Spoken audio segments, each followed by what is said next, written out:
بازگشت مهاجران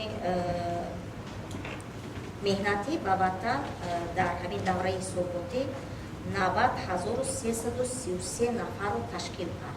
در نیم ساله اول سال 2020 از جمهوری 129807 نفر به خارج کشور به مهاجرت مهنتی سفر نمودند که نسبت به همین دوره سال گذشته 170477 نفر یا اینکه 57% کم بوده.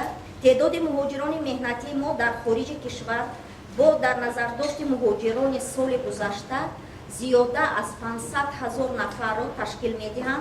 مزد میانه مهنت در جمهوری 1368 از 9 سومانی را تشکیل داده.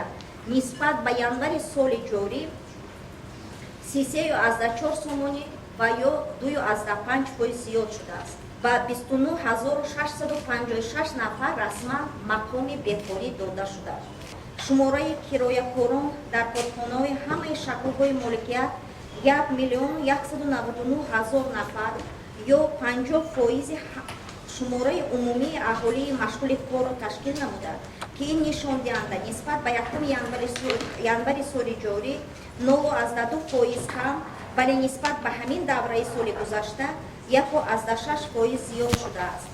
از جمله کاهش‌یابی شماره کارمندان نسبت به اول سال اساساً در بخش خدمت‌رسانی 8,700 نفر یا اینکه 1.7% کم به نظر می‌رسد.